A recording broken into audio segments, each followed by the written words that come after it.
Good morning, good afternoon, good evening to all you green-eyed fiends, and welcome to Fiendish and Friends episode 2.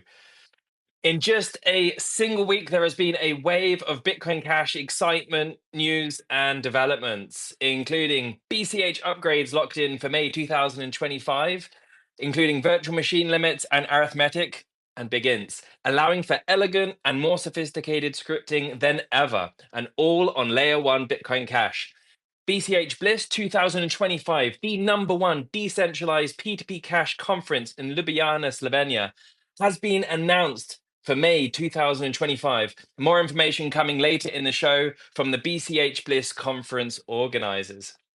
BitAuth and ChainGraph pre-release upgrades made available on Docker Hub and live in BitAuth IDE, allowing developers to experiment with all the Bitcoin Cash 2025 upgrades through the Bitcoin Cash node, BCHN. The Reaper NFT collection, originally launched on Smart BCH, is now bridgeable to Cash tokens. Community friend TP has launched a FundMe campaign and will be joining us next week to discuss exactly all the goodness he's offering the community and why you should seriously consider funding him. New Flipstarter Purely Peer, driving financial inclusion and community growth with decentralized peer-based advertising, including geocaching games, has launched and has already raised a whopping 140 BCH out of a 287 goal. X-Handle Bitcoin made a joke about Bitcoin Cash, coinciding with a 20% increase in price, taking BCH to over 500 euros. More evidence that no publicity is bad publicity. The Fiendish Friends token is officially claimed on Cauldron Decks and has soared to sixth place in total value locked. Its success picked up a lot of attention, and we can confirm that the Fiendish token has now been officially entered into the Bitcoin Cash podcast and meme master Luke Pryor's Memecoin Competition, and is available on Cauldron Decks, with each token used in social games, exclusive access to goodies and services, and is backed at a minimum by 1 minute of Fiendish services, consultation, expertise, and time. Fiendish and Friends made it into the news. Woo! Published by the Bitcoin Cash Foundation's weekly ecosystem roundup. And if you want to keep up to date with BCH news, just follow their account at BCHF_org on X.com for weekly news updates. Last but not least, big news from our American friends. Gary Gensler, chairman of the SEC, who has done more damage to the crypto space than even Do Kwon, which is kind of ironic, as despite all the damage Gary did through protecting investors, he didn't protect a single person from Luna's 40 billion collapse. He has announced that he's standing down from his post in January 2025. So give a thumbs up or a heart emoji to say farewell, Gary Gensler.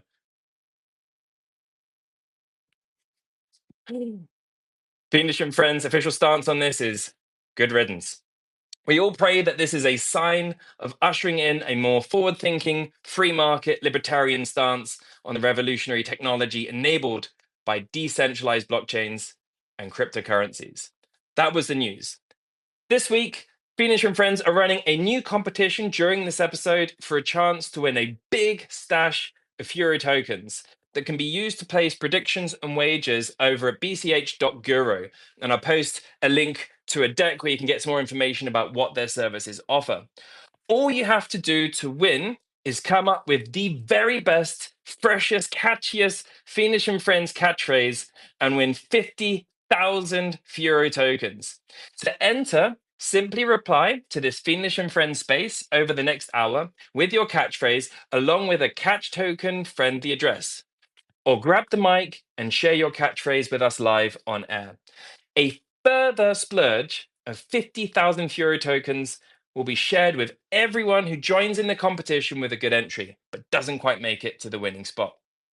On today's episode, we have joining us Sayoshi Nakamario, founder of Badgers.Cash and FundMe.Cash, to tell us a little bit about what his products offer and why he's so invested in Bitcoin Cash. And BCH Bliss conference organizer Jeremy joins to talk about the hottest P2P cash conference of the year as well as giving updates to the 2024 BCH Cash Tokens Memecoin Competition, where you can win up to 1 BCH just for a few minutes of your time and a few giggles. Before we begin, Fiendish and Friends is recorded, and all episodes are available on your favorite podcast platforms such as Spotify, Amazon Music, Apple Podcasts, Samsung Podcasts, Pandora, Deezer, amongst many, many others.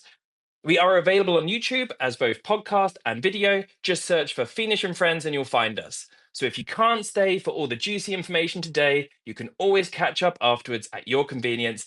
And don't forget to share with your family, your friends, your pets, and anyone else who wants to keep up to date with the hottest tech in money and finance. On that note, let's get started and let's give a big warm welcome to our first speaker, Sayoshi Nakamario, founder of fundraiser website FundMe.Cash and BCH bankers platform Badgers.Cash, where Badger coins are generated for locking up BCH for a certain period of time. Sayoshi, welcome to the stage. It's wonderful to have you on Fiendish and Friends. Thanks, Fiendish. Can you hear me okay? Mic check.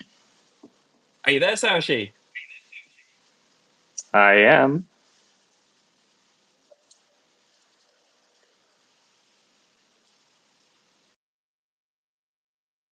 Sayoshi, there's a mic is on button. There you go. Hey, are you with us? Can you hear me now?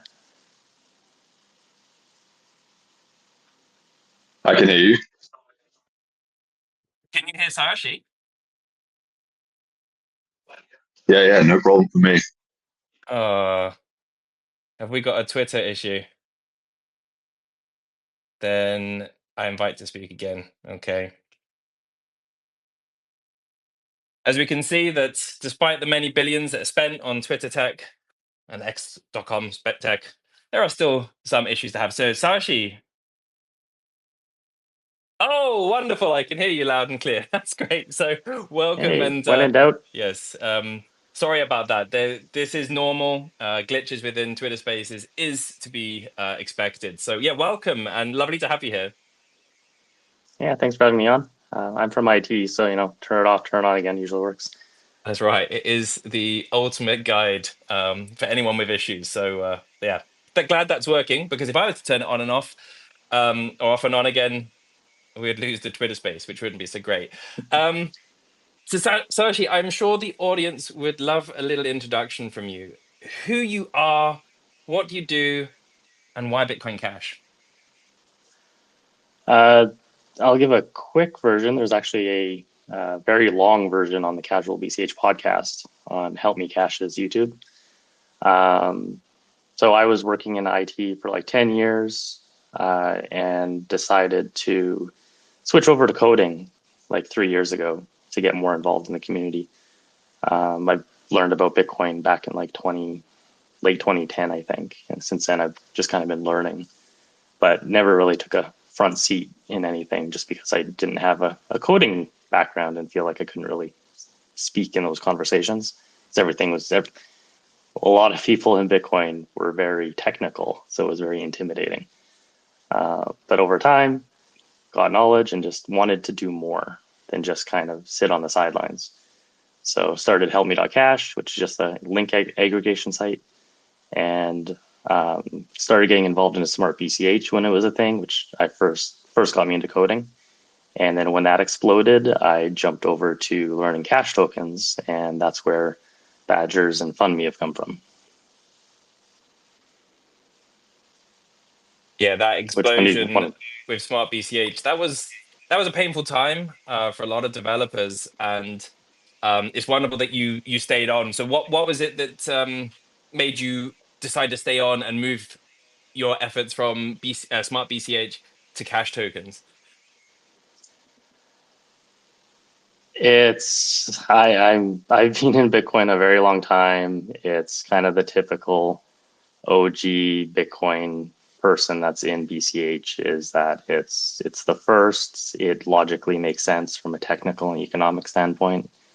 When SegWit happened and SegWit 2x didn't happen and exploded, it's just kind of tossed in the towel, and then it's all in BCH at that point. So I was all in Bitcoin and then all in BCH after the fork happened, and I've kind of been on that the whole time. So when Smart BCH actually died, that was a decision of, I actually had a very large EVM project, and I had to decide either, do I go to cash tokens and rebuild from scratch, or do I very easily hop over to some other EVM chain?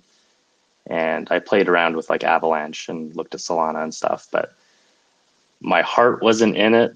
I am a BCH person, a Bitcoin person. But also, just from the logical standpoint, cash tokens, and I think I've said this a few places, it seems like a Solidity 2.0 for BCH, where Ethereum got massively popular because of its programming language. And when Solidity came out, it became very easy to do. Cash tokens on BCH just seems like that. It's another version. We're potentially at the beginning of another huge explosion of adoption. So why not jump in first? Yeah, definitely. I think there's a huge amount of potential for everything that is being built here.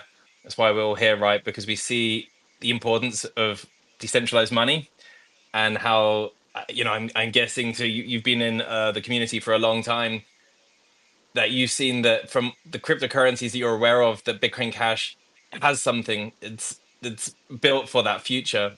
And maybe, could you give some insight for those that listen to this that may be new to Bitcoin Cash or unaware of what benefits it have? Like, why Bitcoin Cash over for something like BTC or any other crypto that you're sort of aware of, like Ethereum? What makes Bitcoin Cash the one that draws to you and that pulls you back and keeps you invested? A lot of it comes down to the economics.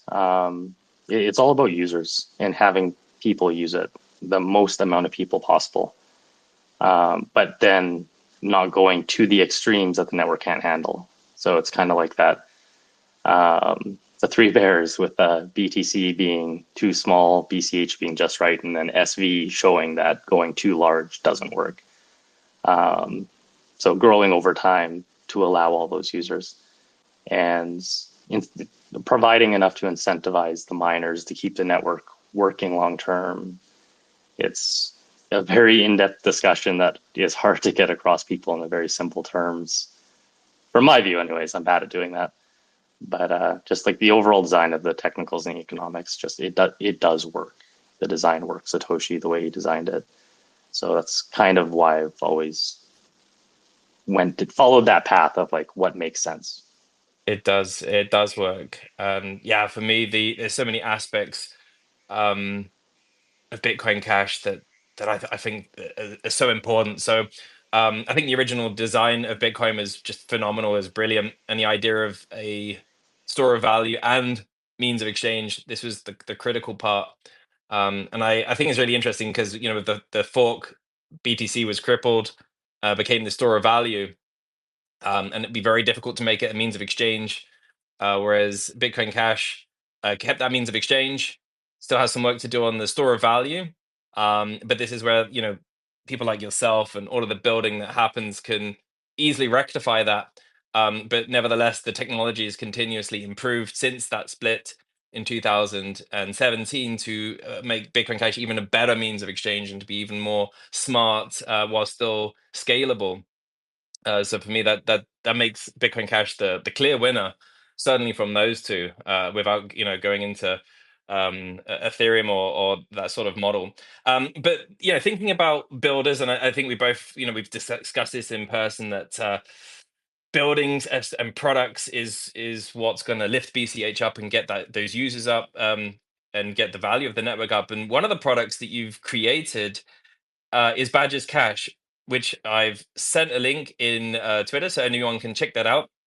And maybe you could talk about Badgers.Cash. What is this? What is this site? What made you create this site? And what does it offer?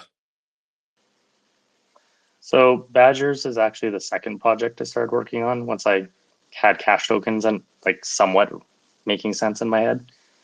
And doing time locks on Bitcoin isn't new. And I think BTC even can do it at like some rudimentary level or something. I'm not 100% on that. So since I was having problems with my first project, I wanted to get something ready for Bliss. So I decided, well, let's do some sort of time locking thing. And because we got cash tokens, we can create tokens. So why don't we reward tokens? So it's basically just staking. And so I did that. So you lock BCH and you get Badger coins back for it for the amount of time that you've locked. And how many Badger coins do you get for a period of time? It's 111 on the website. So that's one Badger coin is equivalent to locking one BCH for one block. Okay. So that's so just as I was developing it, I just mostly Badgers was me learning what I can do and what can be done. And so you also get an NFT back when you unlock, and it's honey, is what I called it. And right now it doesn't do anything, and every time you do an unlock, you get a honey, but it does track how much Badger coins that lock did. So in the future, for example, we could set it up so that like the honey gets merged together into one NFT, and that's almost like it's a tracking the fungible token value that the NFTs had, but it's on an NFT, but you could still use that in things like the game thing that I've been working on as well. Ooh, game so mostly thing. just do go on. It's on my Twitter. It's not a hidden thing. I think it's just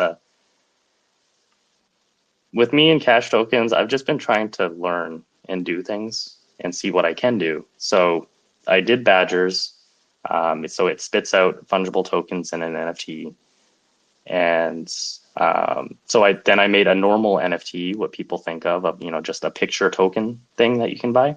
So on the Badgers.Cash website, if you go to Mint tab, there's a normal NFT collection of 10,000 Badgers. There's like 160 sold or something right now. The difference, so again, just trying to explore cash tokens, is because they're NFTs, they have a little bit of data you can save on them. So I just stuck in a bunch of randomly generated numbers on the NFTs as well. And those are stats: stamina, dexterity, strength, attack, defense. They don't do anything right now, but the next step was, well, can we plug these NFTs with cash tokens tech into a web game? So there's nothing online right now except for some pictures on my Twitter, but it's just a basic like side-scrolling 2D shooting game where you got one of the Badgers and you can connect your wallet and it'll see your NFT and you can click your NFT and it takes your stats on the NFT and it affects the game. So you'll do more damage, you'll run faster, that type of stuff. Ooh, that sounds fun. Saw your Twitter post on this. You posted, you had some quite action after Bliss. Oh, sorry, just to go back a little second. So it sounds to me then that Bliss 2024, so that was May this year, that encouraged you to really put some gas, put the pedal down, and get Badgers.Cash out there. Is that correct? Yes, I got to the hotel the day before, and I was working on Badgers that night and doing updates just before the conference happened. Love it. Love it. And this is BCH Bliss for me was a fantastic experience. I actually met Sayoshi there in person, and he got to give me a live presentation of the stuff that he's been working on. And I loved the atmosphere because there was a lot of builders, a lot of tinkerers, a lot of developers there, just trying out new things, which is exactly what Sayoshi has done here with Badgers.Cash. But it's a really interesting concept. The idea that you take your BCH, you take it somewhere, you lock it up in a permissionless way that's also it's dealt with a smart contract, so Sayoshi can't steal your money or steal your website once that contract, the time passes, and however many blocks you've set to lock that BCH up passes, then you get your BCH back and some tokens. And this is a really interesting concept. It encourages people to remove BCH liquidity from the market and to lock it up for some fun and games. But then, as I saw after BCH Bliss, there was you were sharing some posts, some nice images of the characters that you had from Badgers.Cash, and slowly adapting that and moving that so it was becoming more of a game. But that I haven't seen much of that over the last few months. I can't remember when the last post was, but I certainly there seems to be more action after BCH Bliss than today. Is that correct? And if so, what's happening with that? Are we going to see more progression, or are you calling off and working on something else? So one thing I'll jump in real quick since I forgot it. So the Badger tokens right now, there's only one use case. On the minting page, you can mint one of the Badgers. They're 0.03 BCH by default. You can, if you provide 10 Badger coins, it cuts that price in half. And that's part of the smart contract. Again, just kind of experimenting with what you can do. For the, there's been a lot of stuff happening in the background. I think it's been about 2 months since I've really touched Badgers. But after the conference, during the conference, I had a little bit of a mind epiphany of the issue I was having with my first project and suddenly realizing the mistake I made and being able to fix that when I got back. So after the conference, FundMe.Cash got released a few months later, which is for BCH people like Flipstarter. So it's crowdfunding, but it's directly on the chain using a smart contract. Since then, there has been multiple projects in the works. So a couple big ones, some I can't talk about yet, some that are on pause. Myself, I have a couple other side projects, nothing officially announceable at the moment, but one to do with BCH loans, another to do with kind of like a different way to do crowdfunding. And then that one's kind of like the first steps into the BCH DAO stuff. So actually being able to have people pool money together and vote on what it can do.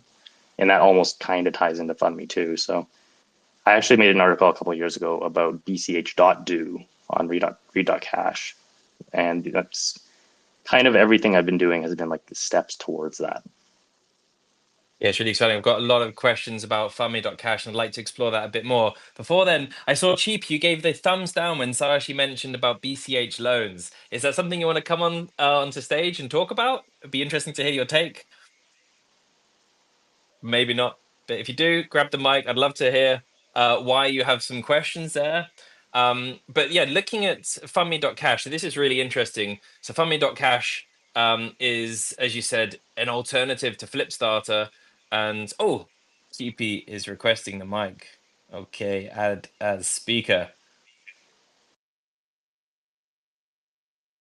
So GP, once you've joined, yes, let's hear your take on that. What was the thumbs down on? What's your concern there?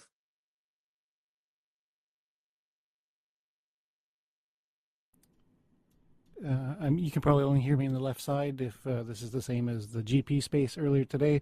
My thumbs down wasn't about loans. It was about all of the projects that he can't talk about. So yeah, so many. You want more? I want to know what's happening. Now it makes sense. Yeah, I mean, we want more, right? We want more projects, and we know that Sayoshi's up to some juicy stuff, and we want to hear about every Right? last detail. Right? What a tease! What a tease! So, yeah, Yes. my thumbs down was just about being in the dark, and I don't like it. So that's it. You're right. Let's squeeze Sayoshi by the nipples and get all the information out of him before he leaves. Yeah, Sayoshi, I'd like so tell me about FundMe.Cash. This is something that's relatively new and is an alternative to Flipstarter. So why would someone choose FundMe.Cash over Flipstarter? What benefits does it have? So the first downside of FundMe.Cash is there is a fee involved, whereas Flipstarter is technically free. You just have to run the server and website and stuff yourself.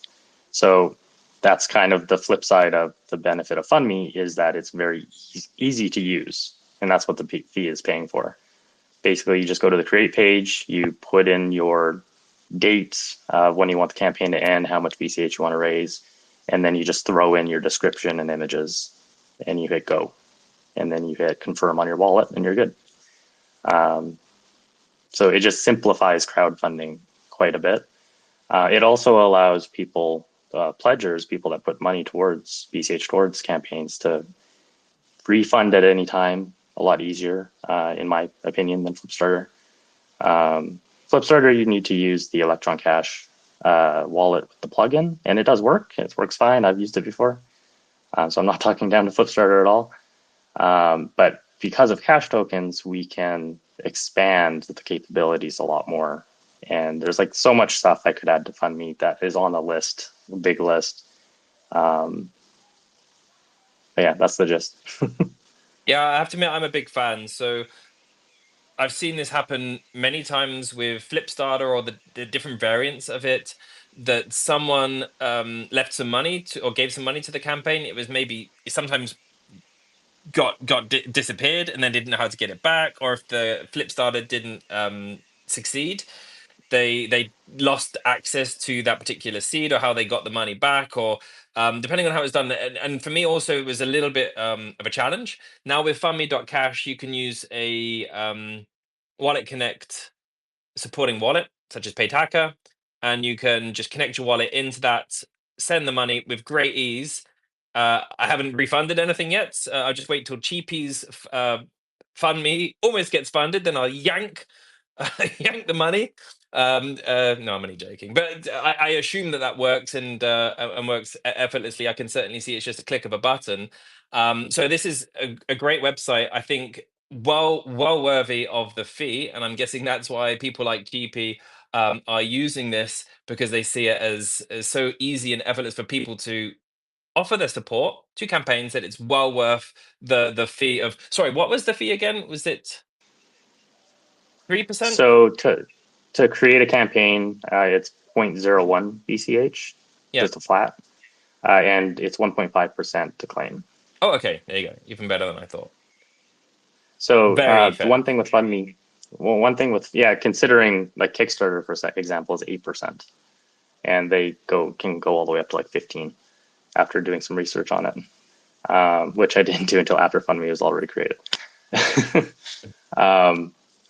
So the one thing with FundMe is that the contract is open source, but it's also open in the sense that the functions to interact allow a service fee. So that 1.5% fee that FundMe charges, it uses those function arguments, but anybody else can create a website that also does that. So if somebody wanted to use the FundMe, the contract behind FundMe, and not pay the 1.5% fee, and this is shooting myself in the foot, but that's okay. They can create a website to interact with the contract and just not pay the fee, or just pay themselves the fee rather, so they don't have to pay for it. FundMe was initially another project of me learning, and I wasn't necessarily thinking this was going to be like a business, but I kind of got talked into I shouldn't be afraid to make money. So kind of throw it out there, see how it does. And a lot of the improvements I want to make to FundMe might end up being a new contract. So it might get locked down more, it might not, depending on things. But a lot of the features of FundMe are mostly front end stuff. So somebody could throw up their own website with a much better front end, because FundMe's website is a little janky in places. And it's just there to encourage people to try and do things. I think that is incredibly honorable. So just for everyone out there who is unaware, so 0.01 BCH is roughly $5, and that's what it costs to list. And I think this is a good amount, because it prevents sort of spamming and just people putting up all sorts of junk on there. So it acts as a filter in that part. And what I can also say there, Sayoshi, is the way you talk about how you set that up, and the fact that you're even talking about how people can bypass the fee structure that you've put in there.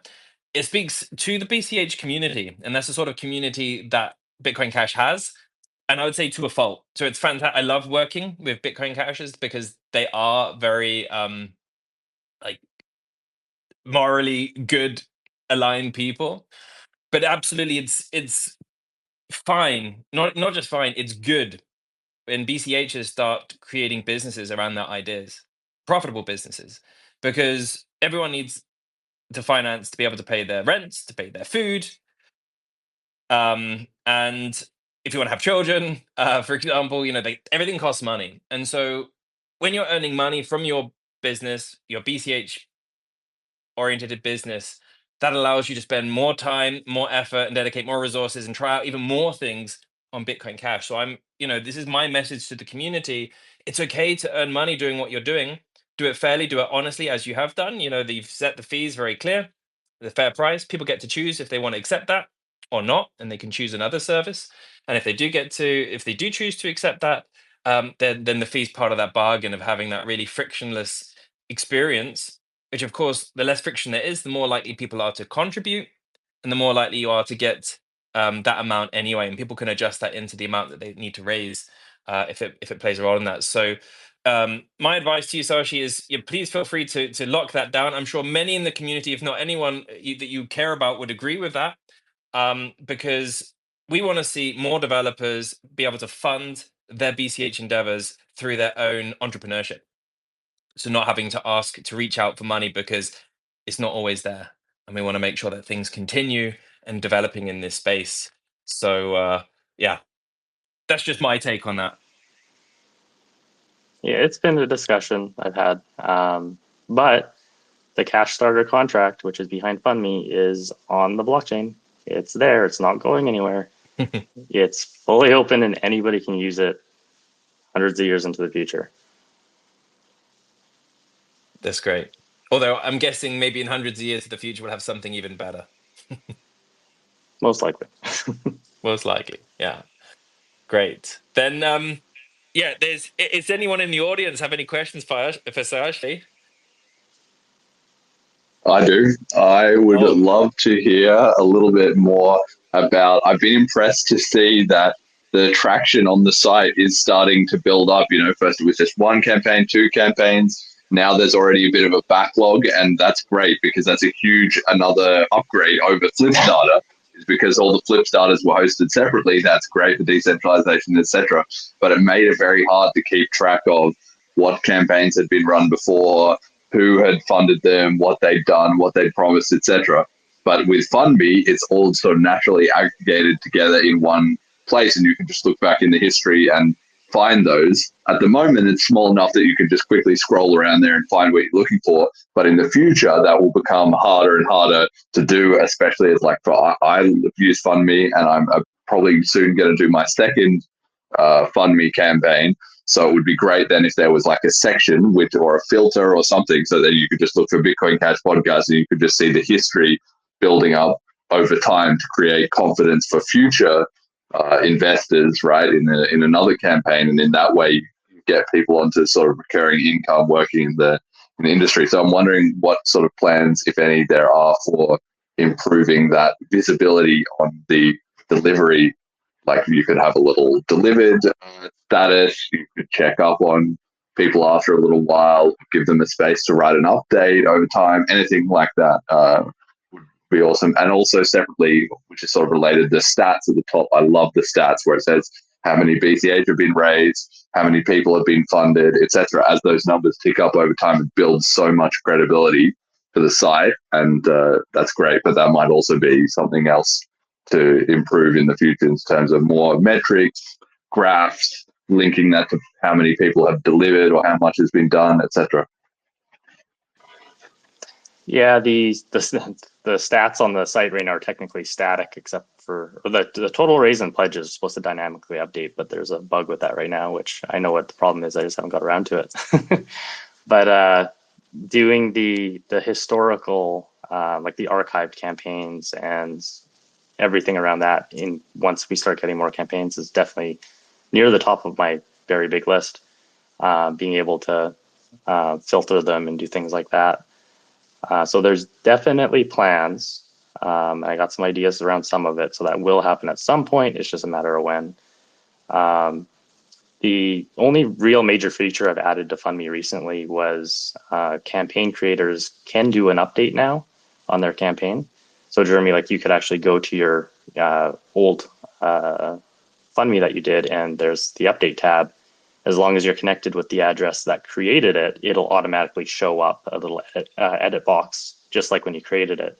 And you can put whatever message you want in there and submit, and then it posts it as an update that everybody can see.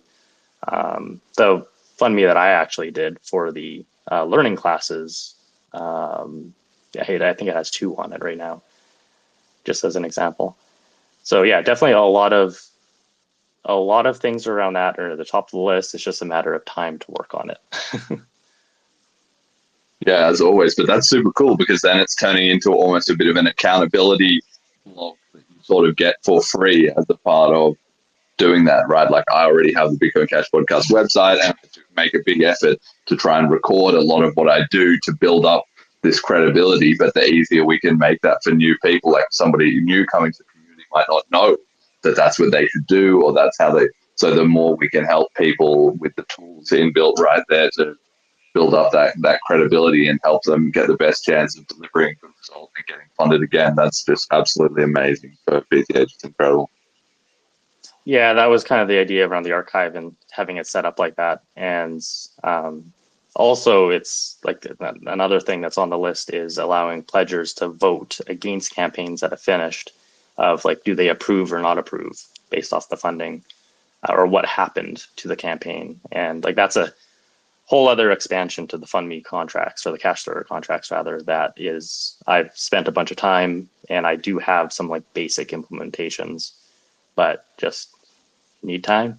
And that's kind of why I did the learning classes recently, or planning to do them, is just to try and get some more eyes on it, because at this stage BCH is extremely powerful, but we need people to actually be building.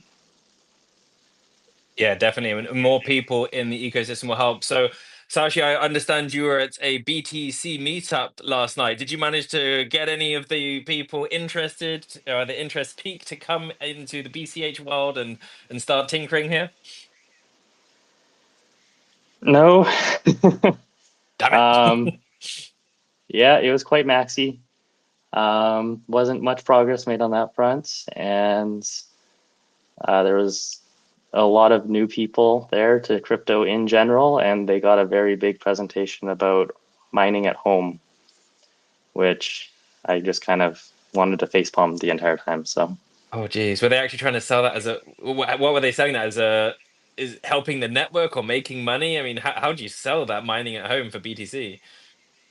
yeah, it was a little bit of everything. Like the guys running the presentation were good. They're actually the guys that make the BitAxe little miners.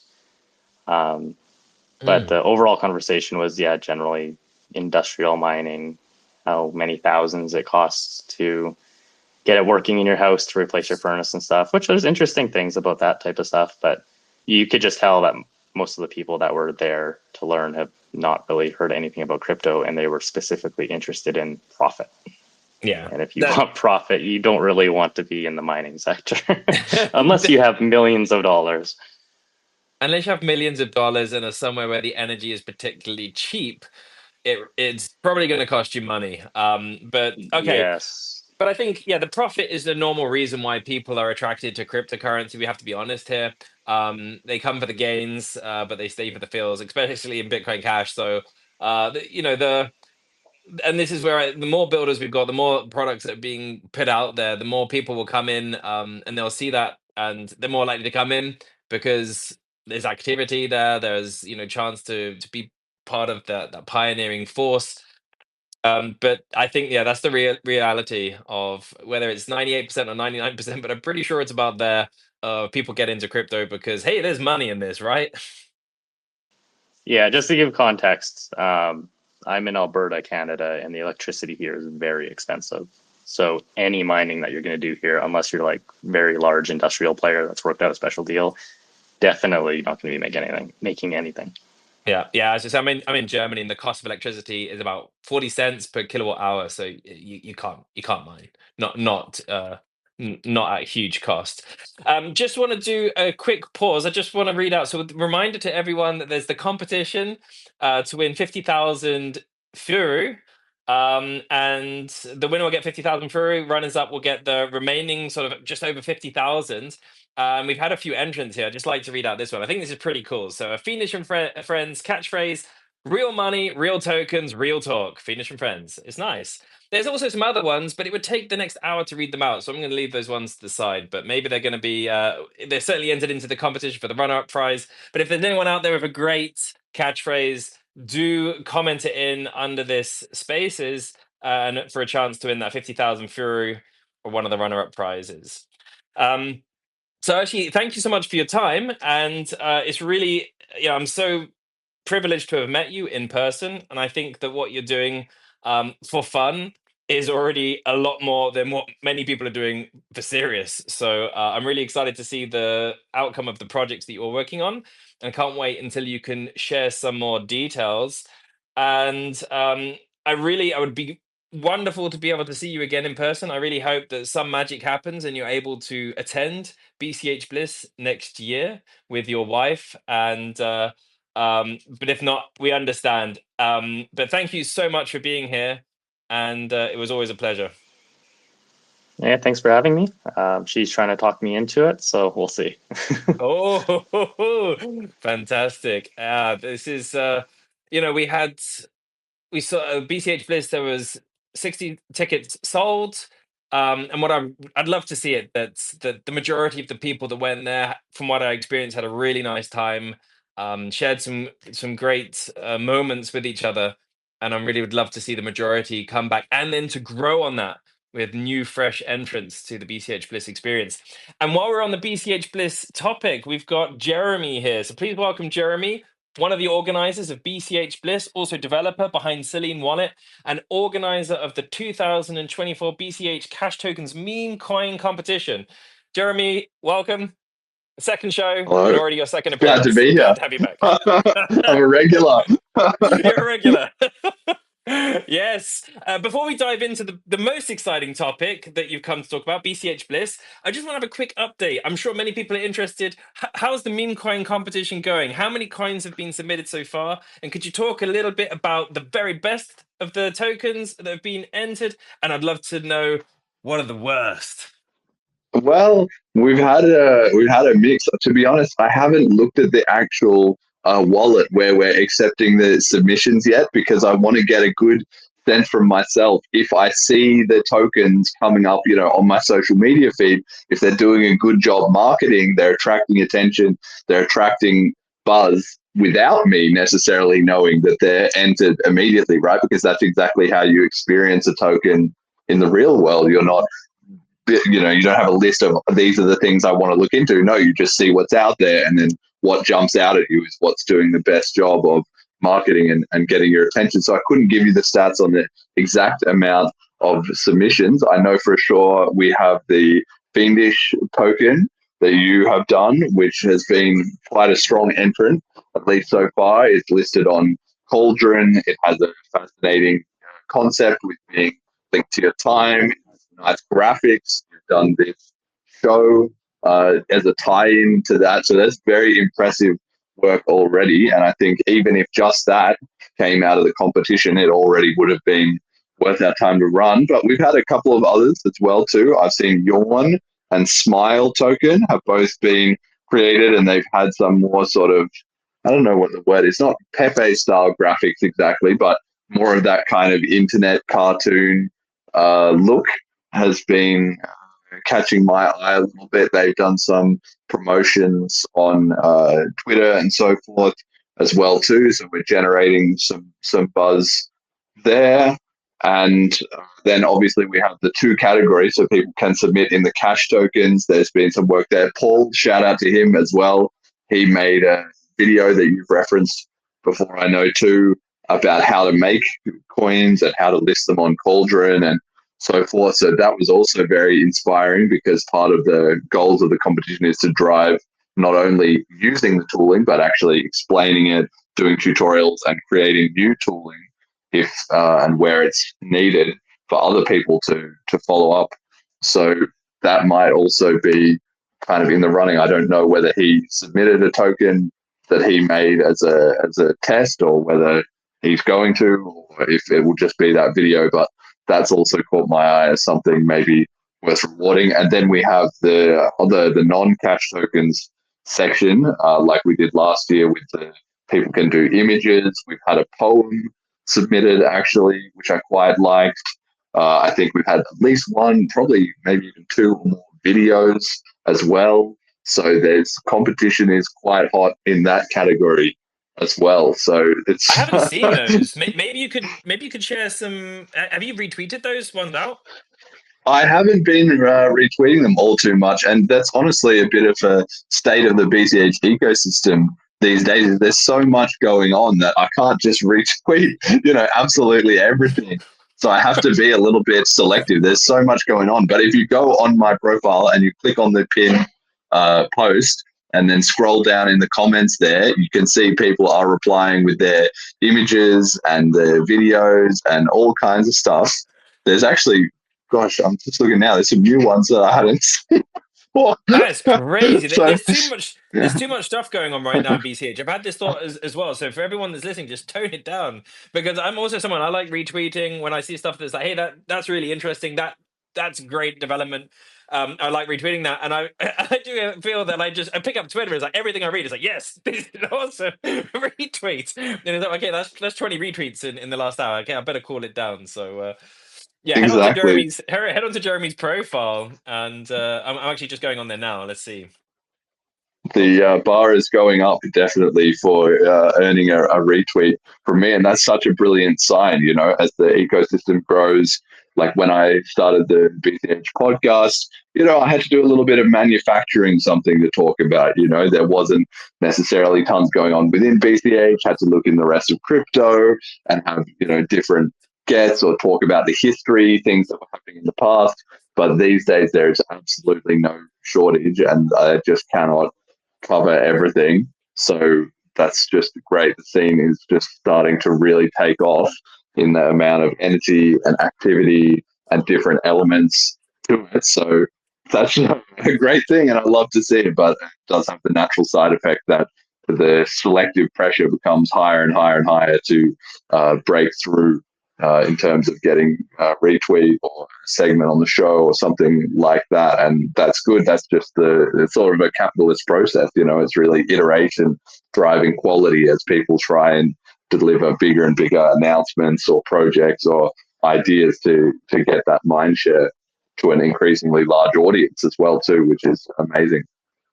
Yeah, definitely. It's a really exciting moment for the community. I've genuinely, I wish we had some sort of tracker of if I was to log that, how many interesting BCH developments I see, like genuinely interesting developments. I'm convinced that the last few weeks alone have been just mind blowing. Like the EXO being announced. I mean, just today, I think it was today. I don't know. It's moving so quickly. You had Cauldron decks had their upgrades, and it looks just so much better now, and you can see all the transactions really easy that have happened. But it's just continuous. There's just things pinging off left, right, and center. And it's a great time to be in the community. I love seeing this development. So, yeah, everyone is invited to join this Cash Tokens coin competition. Just go over to Jeremy's X handle. So that's at the BCH podcast, where you can check out the rules. I've also posted it in the link. So you've got a link to the rules and guidance on how to submit your meme coin for a chance to win one BCH. And now we come to the most exciting topic of it all. So I had a great time this year, at the start of the year at BCH Bliss 2024, where I got to meet all the many wonderful people here. Dago was there, Jeremy, of course, some other people that I won't mention. But there was just so many people there from the community, and it was a great experience. And I thought maybe, was this just a once-off of experiencing such a monumentous occasion? But no, the news came out just after the last Fiendish Friends that BCH Bliss 2025 has been greenlit. So Jeremy, I'd love to hear all about that. Yes, well, I buried the lead a little bit. I said like, oh, well, I'm going to be making an announcement of an announcement kind of thing. And you were like, what are you talking about? Like, what does that even mean? But that's what it was. We're bringing back Bliss for a second year. So when we first ran it last year, obviously it was a bit of an experiment. I mean, I have kind of a big vision for the whole Bliss brand and idea, because I had seen, you can just look in the larger cryptocurrencies on the coin market cap ranks and just see, look, BCH is better than these coins on a lot of aspects. It might be more scalable, it has better technology, it has a more dedicated community, it has a smoother governance process, it has more innovative projects, more passionate people. And then you sort of look, okay, well, there's got to be a reason that we aren't number one, right? So what are those reasons? Where are we lacking, and what do we need to fix? And there's a few things in that bucket. It's a smaller community. There was a lot of problems with the history. Various people lost money, like with the CoinFlex bridge scam and so forth, right? But one of the most noticeable things that we're really lacking to massively increase both our credibility and our visibility, as well as improve the network effect within the community, was conferences, essentially, was big, like physical events. In 2020, 2021, there was a coronavirus and stuff, and there just weren't any conferences. 2022, we had St. Kitts, which was great. And I know I was thinking the other day, that was just past 2 years ago. Now that was in November of 22. And when we were there, I remember saying, I'm sure to you and other people, like, wow, this is going to be looked back on as a real historic moment. Like, if you were here for this, you truly were one of the BCH OGs, right? But then that conference was great and everything, but for a variety of reasons, it didn't recur the next year in 2023. So 2023, we had a bit of a gap.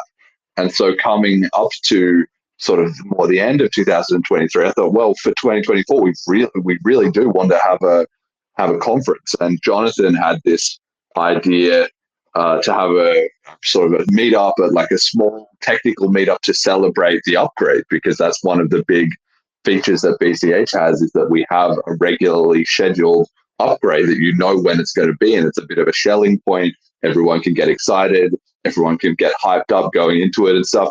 And in the past, we've done just live streams where people can join online, but that's sort of a bit ad hoc. It's really not as exciting as being there in person, with a room full of people that are also excited. So for that reason, there was a lot of ideas that I had as to we need a conference, in my ideal vision in the future, in 15 or 20 years, when Bitcoin Cash is this global reserve currency used by billions of people, there would obviously be some kind of mega festival or something. The NFL has the Super Bowl, the NBA have their finals, big rock, artists have Glastonbury, and anything that is significantly large enough as a cultural force has some kind of monumental in-person meetup type event, right? And crypto shouldn't be any different. So because BCH was lacking in that so much, I thought, well, this is a great chance for us to step into the breach there and try and create something. Now, we've been super lucky this year because we had Bliss, and that was great. And then also BCH Argentina, which is awesome. So we've got 2 conferences this year, and there's already 2 announced for next year between Bliss and the Townsville guys. And I don't know if anybody's going to announce any other ones, but at the very least, that means we're now getting multiple conferences a year, so you can really see that the scene is growing. But we did the first Bliss, like I said, as a bit of an experiment. I had a big vision for it, but you never know until you run it.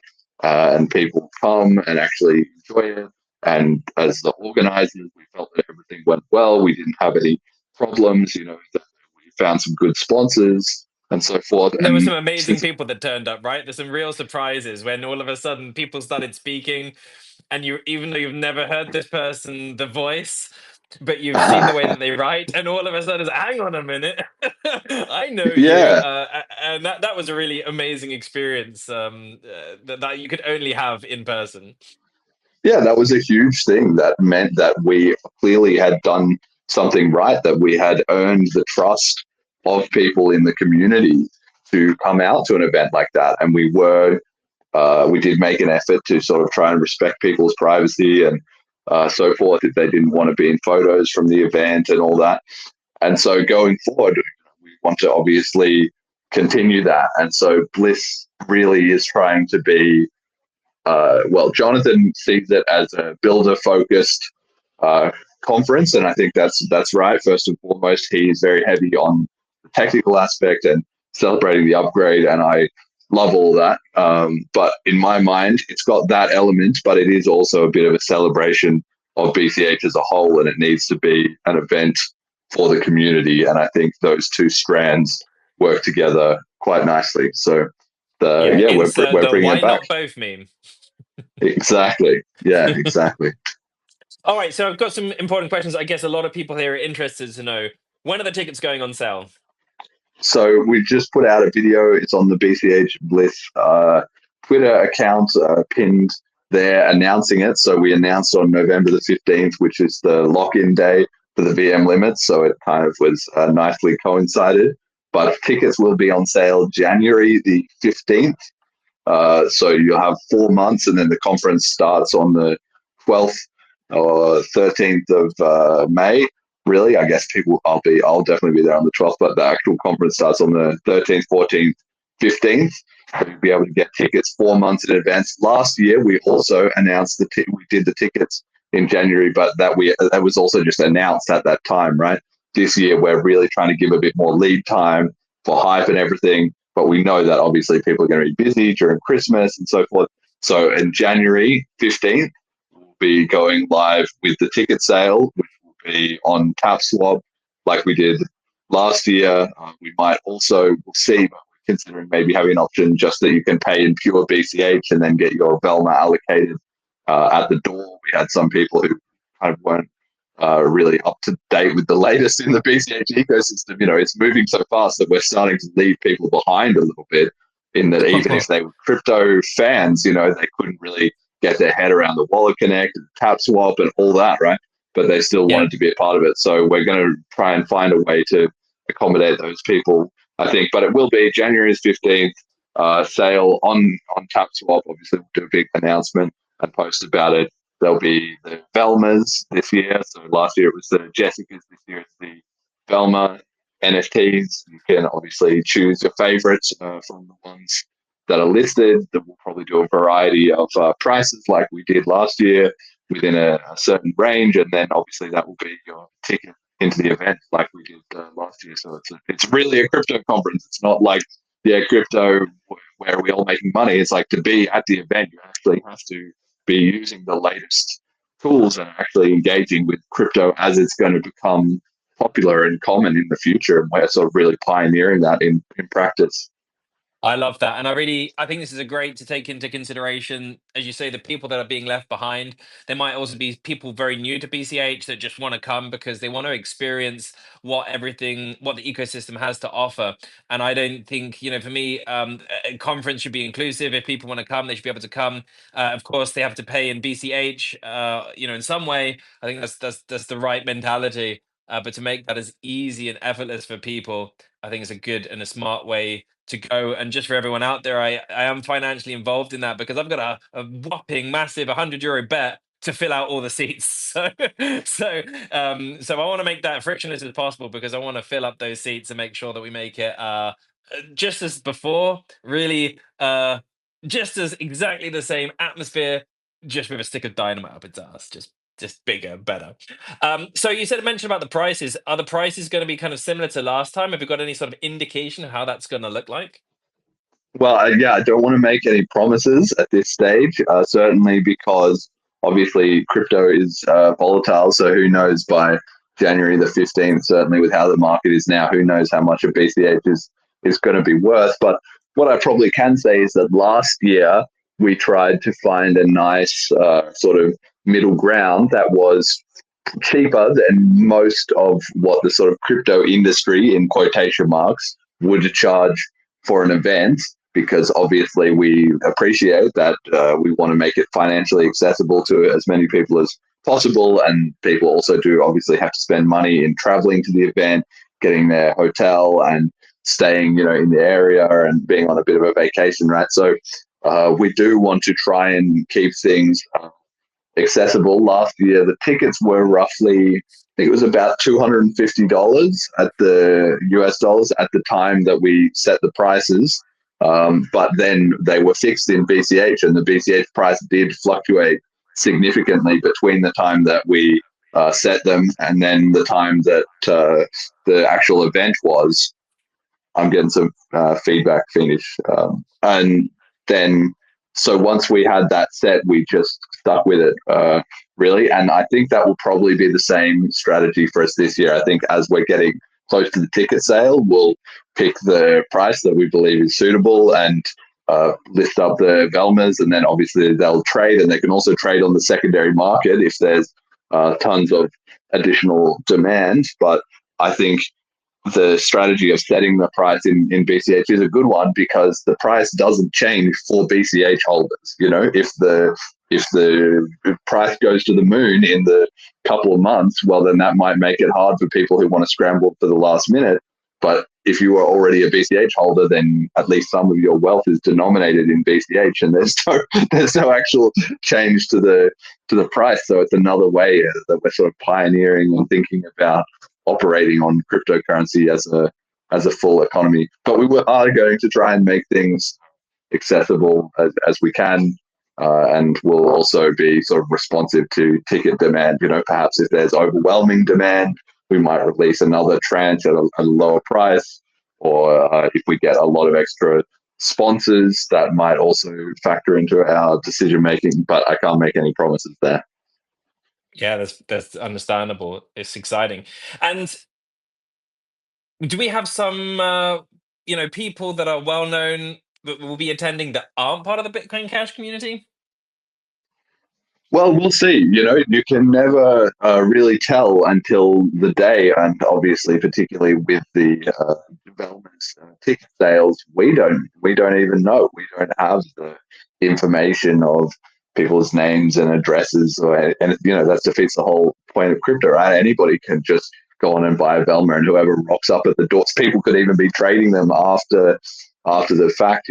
So whoever rocks up at the door with the Velma is the one who gets in, really. But that said, you do sort of get a bit of a sense as people are talking before the conference. We certainly have seen some interest this year from Peter Risen, who is a very OG Bitcoiner and a big blocker from before the fork. He did a ton of work into scaling research and stuff. Anybody who isn't familiar with his things can look up what he was involved with. And he sort of drifted away from BCH for, I guess, a variety of his own reasons. But having, I guess, seen some of the Bliss last year and looking into it this year, he's also kind of said a little bit like, I might be interested in attending. So we're going to see what we can do to get him along, because that would be a huge boost for the community to be seeing him in action once again and really engaging with the project. And then we've also seen a little bit of interest from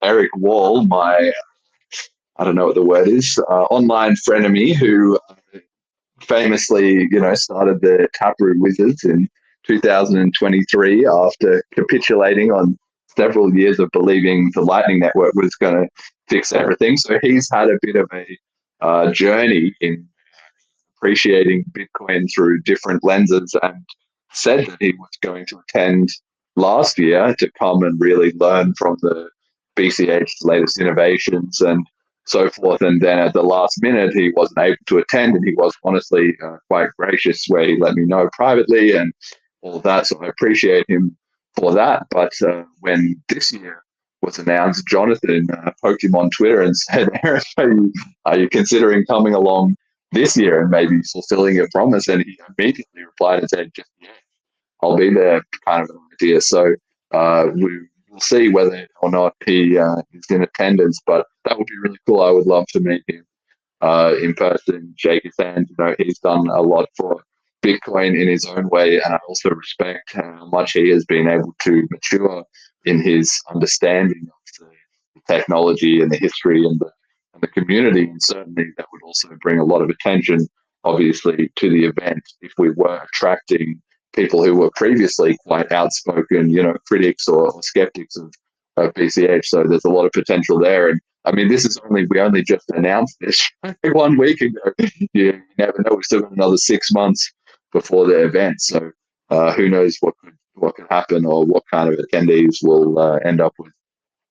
Oh, thanks so much for the information. That's exciting. I think, someone like Eric Wall. So, however anyone thinks about him, having someone that's that prominent on the cryptocurrency scene, to have someone like that come to a Bitcoin Cash conference will bring in a whole new set of eyes, and will likely sell them more tickets for people that are sort of interested. Okay, what's going on here? Because if it's interesting, someone that's so deep in the ecosystem, but playing for another team, then there must be something here worth investigating. So thanks, Jeremy, for that. And I can't stress enough for everyone that is interested in Bitcoin Cash and wants to meet their heroes.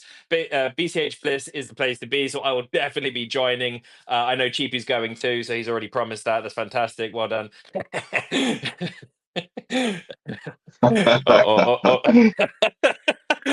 We got to sell those tickets. We got 150 seats to fill, and we're going to get everyone done. So I'm joking. Chippy said he probably won't be able to come because he's already sort of gave his word to another conference, a Bitcoin Cash conference. But let's see. Maybe if the Bitcoin Cash price rises, as we all suspect, over the upcoming months, then Chippy will be able to join too. So I've noticed the time. We are over the hour, so it's time to come to the end of Fiendish and Friends. Thanks again to our special guests, Jeremy and Sayoshi Nakamario. Please don't forget to follow them at the BCH Podcast and Sayoshi Help Me, respectively. If you enjoyed the show and want to show your appreciation, please feel free to drop some BCH or a Fiendish token into our wallet. The cash token address is in the description of our X profile. I'll pick up an exclusive Fiendish and Friends Episode 2 NFT available for 0.05 BCH. There are only 5 unique NFTs per episode of Fiendish and Friends, also available at tapswap.cash. A Fiendish token will be given out to each one of our special guests today. And to all the Fiendish and Friends fans out there, all we're looking for is one Fiendish token, is to send to that address, linked in the X profile to cover the next episodes. Fiendish and Friends number 3, next week at 1 p.m. Central European time. So just one token for 60 minutes of goodness. And on that episode, we've got Cheapy from the Bitcoin Cash Foundation to talk about his dedication and his dedicated work in the ecosystem and his current FundMe designed to allow him to continue at the volume and pace he has been doing over the past year. We've got Base Poker HQ to talk about their new BCH supporting poker platform. We've got something excited in the community lined up around this. And also Milan, formerly Mirror Hurley, which many of you will know from the Nano community, will be joining to talk about P2P cash and why it's so important. And there's all of that and so much more. So if any of that interests you, simply go to Cauldron Dex, make that purchase of one single Fiendish token representing just 1 minute of time, and go and send that to that address. This was Fiendish and Friends. I wish you all lovely fiends a very good morning, good day, and good night. Take care.